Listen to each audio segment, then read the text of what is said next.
আজই ডাউনলোড করুন আর এনজয় করুন আপনার পছন্দের শো। এই মঞ্চে এখন আমি ডেকে নিচ্ছি আমাদের এই শো এর দুই প্রোডিউসার, মিস্টার অভিষেক বাসু এবং মিসেস দামিনী সেন শর্মা। তাদেরকে একটু আমি মঞ্চে ডেকে। বজরংবলী, কি হবে এবার? এই মহিলা আমাকে এখানে টিকতে দেবে তো? স্যার আমার উপর ভরসা করে আছেন, আমাকে ভালো করে গাইতেই হবে।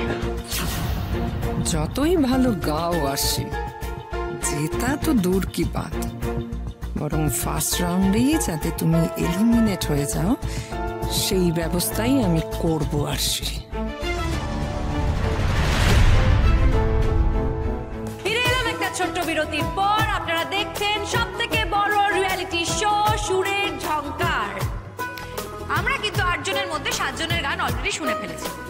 জাজেসরা তাদের রায়ও দিয়ে দিয়েছে, কিন্তু হ্যাঁ, সবার স্কোর কিন্তু আমার হাতে এই মুহূর্তে নেই। সেই ব্যাপারে আমি একটু আগেই সবাইকে বলে দিয়েছি। এই রাউন্ড এলিমিনেশন রাউন্ড। এই রাউন্ডের পর 2 জন আমাদের ছেড়ে চলে যাবে, আর 6 জনকে নিয়ে আমরা চলে যাব নেক্সট রাউন্ড।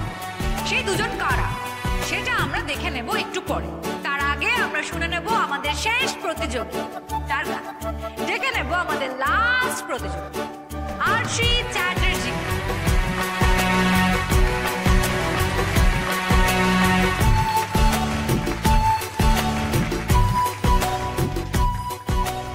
জানি না কেন আরশি, তুমি গান গাইবে আর আমি বাড়িতে বসে থাকবো, এটা আমার ভালো লাগছিল না, তাই চলেই গেলাম।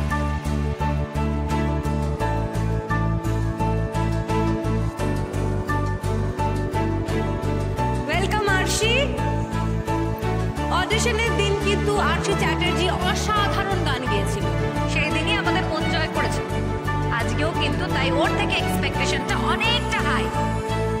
আচ্ছা, তোমাকে জানি তোমার দিদি মানে কাকই মজুমদার কিন্তু এখনো অব্দি যারা যারা গান গেয়েছে তার মধ্যে থেকে হাইয়েস্ট স্কোরার। তুমি হচ্ছ তার শিষ্য। আচ্ছা, আমাদের আরশি কিন্তু খানিকটা একলব্যের মতো শুনে শুনে গান শিখেছে। তোমার দিদিকে কি আজকে তুমি হারাতে পারবে?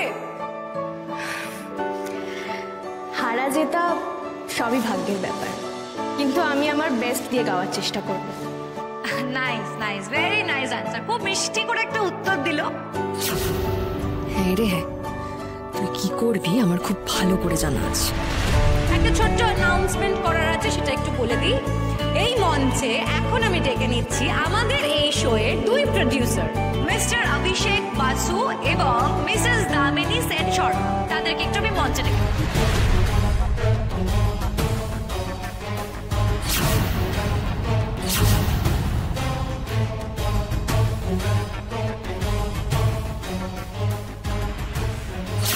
বজরংবলী, কি হবে এবার? এই মহিলা আমাকে এখানে টিকতে দেবে তো? হোয়াট? দামিনী সেন শর্মা এই শোয়ের প্রোডিউসার? হ্যাঁ, মানে তাই তো দেখছি, আমিও জানতাম না। বিপদ যেন সবসময় আরশির পিছনে লেগেই রয়েছে।